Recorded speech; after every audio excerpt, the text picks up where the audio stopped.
you do when your perception is at odds with your truth?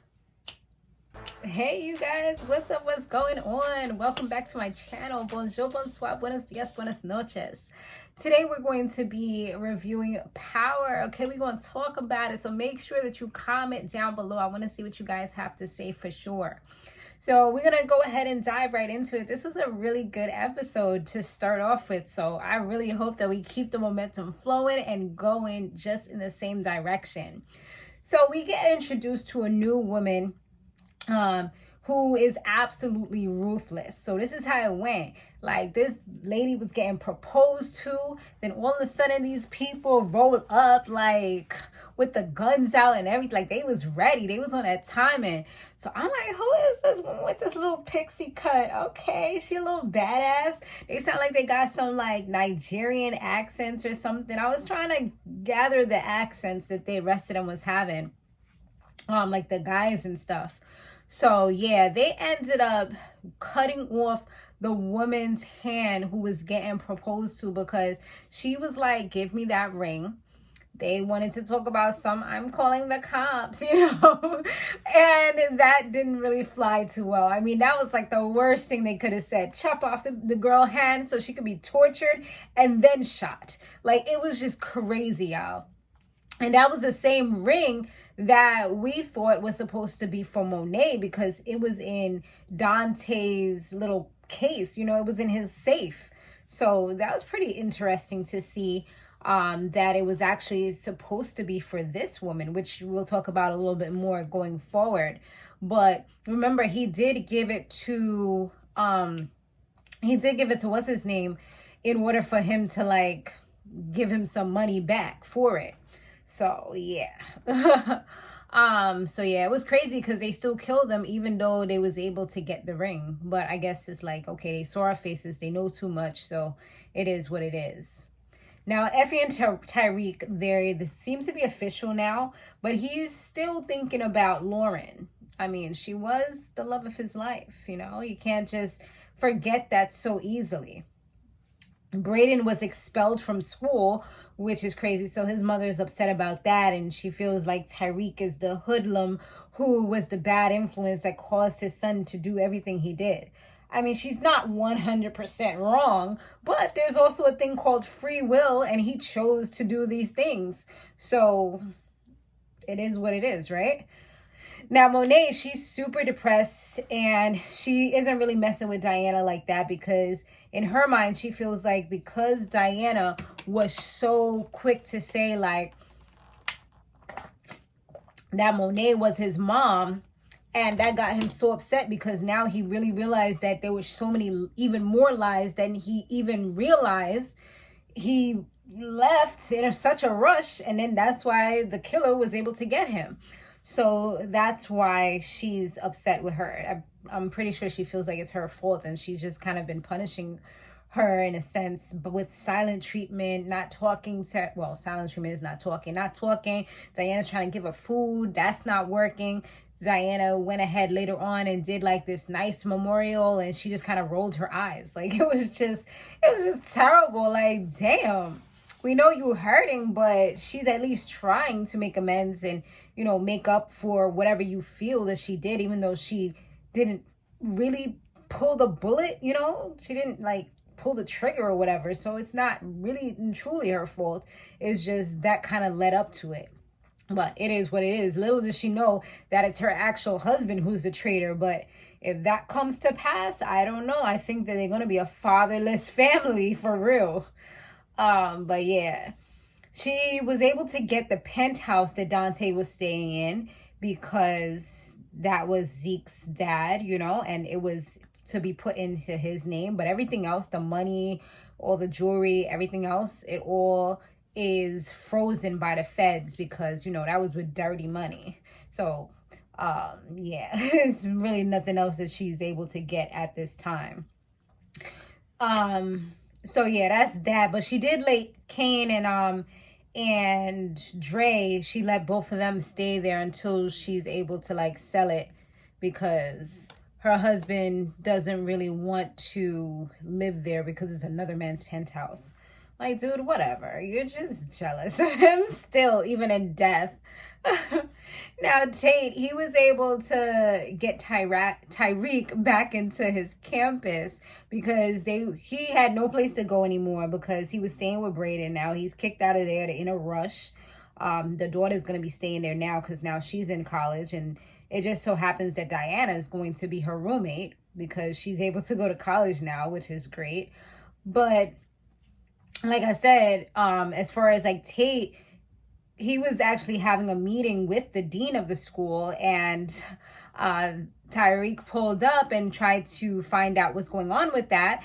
And Tate came to his rescue and, you know, kind of pulled the young black man card, being innocent and always being, you know, told that they're guilty even when they are innocent and being put down. And we don't want that on the campaign, do we? You know, letting them know what kind of the way that you treat black people.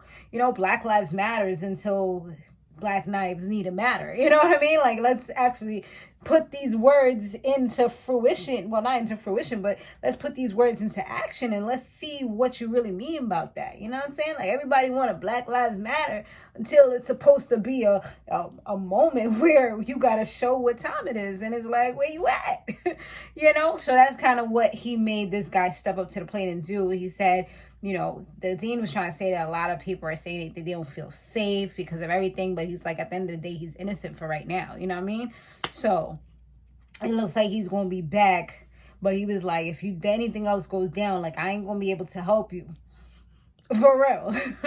Now, Kane, Braden, and Tariq, they met up at the penthouse to talk business. And here goes that same ruthless woman. Come to find out her name is Noma, because the girl that she killed, she ended up saying her name. And that was more motivation for her to off her, even though she probably would have did it regardless.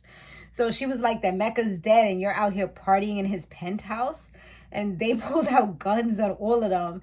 And they pretty much talked their way out of dying. That was number one. She showed them the ring, that's her ring, you know, and the fact that he was her fiance, he just didn't get a chance to propose to her as well. So pretty much it looks like he was living a double life with two pretty ruthless women. But I think this one might just be a little bit better than Monet. I don't know. Monet, she can be crazy, but this one, she ruthless, like out in the open, chopping off somebody's hand. Like, I ain't never seen Monet go that far. You know what I'm saying? Like, she got that look in her eyes, like like she ready. She about that time and like say the wrong thing and you dead. Like, so I don't know. She, like I said, she might be a little better than Monet. I'd love to see them face off and see how that's gonna go. But anyway, that's what she was saying. So yeah, he was living a double life. He definitely has a type. He likes them black women that take charge, that take control, that are about their business. That when they say they're gonna do something, they gonna do something. Like, period. Like, there ain't no ifs, ands, or buts about it. Because those are strong black women that, you know, a lot of times you won't see them break. The only reason why you're seeing Monet break right now is because that was somebody that was really close to her. You know what I'm saying? So, yeah. And she probably hasn't gotten a chance to break down in like so long that this was like well needed. And it's just, that's why she's falling so hard, you know. But when she get back up, I know she about to kill a game. And she definitely wants to find out who it was that took down Zeke. Like, she's not getting over that. She's trying to make them pay. So yeah, they give them 30 days. Once they did a little talking, they actually give them 30 days to prove themselves and to move all the product that Mecca used to move. Because they said that they was like kind of like his boys, like they was his army. So now you got to put your money where your mouth is. I mean, they was doing a little something here and there, but it was nothing like this. Like, they went into the warehouse where the people in them told them to go, and it was like, yeah, we're asked out. Like, what are we gonna do now? We're gonna have to come up with a game plan quick. Like, I don't know if they're supposed to move all of that, but if they are, like, that's crazy. Like, they gotta come. But, you know, what's his name does have a good head on his shoulders. He's a businessman. Like, he can definitely go far if he puts that brain to good use. And I'm talking about Tariq right now. So it looks like I said, Diana, she's going to be staying with Braden's sister. So we'll see how that goes. They already kind of started off a little shaky because the sister was kind of like, oh, I'm not gonna let my parents know that you're staying here, Zeke's sister, cousin, or whatever the hell she said. And she was like, she Googled her, and Diana was like, I did the same thing to you. Braden Weston's sister, you know what I'm saying? Like, the boy who was selling drugs and admitted it in court. Like, just the same way my family got promised, your family got promised too. What now? Okay, we know each other's secrets. Like, like she came back at her and like pretty much shut her down. So that could either make you enemies and be weird in the room, or y'all could become friends, or at least cordial, and move forward from there. But I feel like they probably gonna get a little closer, we have a new professor. Her name is Professor Bennett, and once again, it looks like Tate is going to be taking a taste of that. So we'll see how that goes. But it's pretty cool to, have another black professor there. She seems like she's going to be cool. I remember I actually met her before. She was at some red carpet event that I went to. She looked just the same. Well, I think she looks a little bit bigger here, but that was years ago, maybe like 7 years ago. Probably even more than that. Anyway, so Tariq, he ends up killing this other guy already. First episode. I forgot this guy's name, but he was working with Stern before, and I guess he stole money from Stern. So, yeah. But the crazy thing about it is that Bianca's back. And Bianca, she was talking to Jenny, the DA, and they mentioned that they had a CI that's like in the organization. So I'm hoping and praying that it's not him, because that's going to be a super big red flag. The only good thing is that they did clear up the body and stuff like that. And they said that nobody was looking for him. But obviously, if he's working with them, then they know who he is and all that stuff. So I don't know. It's going to be a little crazy. You know what I'm saying? So little Mo, she actually sings at Zeke's memorial. Her voice, I forgot how, I don't want to say I fully forgot, but I forgot like her range, like, like Superwoman, and those different songs that she sung. Like, it just kind of brought me back to my teen years, y'all, where she was blowing, but here you got to hear her like raw vocals, not too much in the background. Like, she just sounds so good. Like, she was definitely giving me like Jennifer Hudson, Fantasia vibes, almost Whitney, but not all the way up there, like definitely sounding real. Like, I don't know, it's just something about the soul in that voice, it's just so good. Anyway, so she sang, and then after that, Tariq came up on the podium and he started talking about Zeke and Zeke's legacy, because, just trying to change the perception of what others had of Zeke and how they tried to ruin his name, make him out to be this monster that he never was, because he was a good guy. Like, out of all of them, he was the most innocent. He was the best. And they try to play with him and play with his name because of, Professor Carey, that scandal, and all these other things that they tried to say about him. So that was good that he was able to do that. And while he did that, he sprinkled a little bit of himself in there, They tried to mess up his name, just like me, who's innocent, just throw yourself in there a little bit. I'm not self-centered at all, but I'm just trying to give you an example, how one goes to the other, you know what I'm saying? So, yeah, he definitely did that. But it was pretty interesting to see how he was able to go up there and kind of put himself out there at such a large platform. And Monet, she was just kind of breaking down. She had to excuse herself and just go cry in the corner because it was too overwhelming for her. It was too much. It's kind of like a kick in the face and just like a real rude awakening. Like, it's really real. Like, it's no, he's not coming back. It's no, we didn't see the body. Like, no, he's shot, killed, murdered. It's over. It's a wrap. So yeah.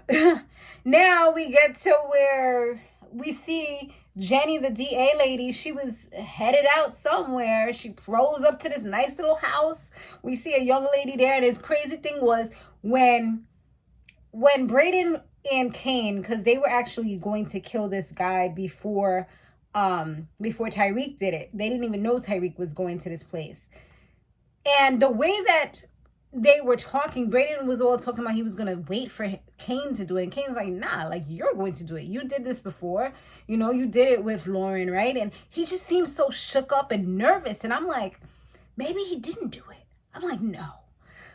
because we never seen a body. And I always remember the producers, and I think an interview with 50 Cent where he said if there is no body, then they can always make a comeback. And even if there was a body, we've seen them make comebacks. Like with different people, like Ghost, we've seen him make a comeback. We've seen what's her name make a comeback, you know, so and be a part of a memory or in somebody's head. We've seen 50 come back and be a part of, you know, that Kanan come back and be a part of the memories or somebody's head. Like, so it's still possible that they can come back. And then when the DA rolled up and the girl turned around and she's like, how much longer do I have to play dead? I'm like, oh shit, Lauren is back, y'all. I don't know when she gonna actually be out there, because I was getting mad. I'm like, yo, like, I know this girl, like, where was the body at? Like, y'all had a funeral, but where was the body at? You know, like, what's up? Like, so I had a feeling, y'all, I had a feeling. Who else had a feeling? If you had a feeling, make sure you like, make sure you comment, I had a feeling down below, because I want to know how many of us was thinking alike, y'all.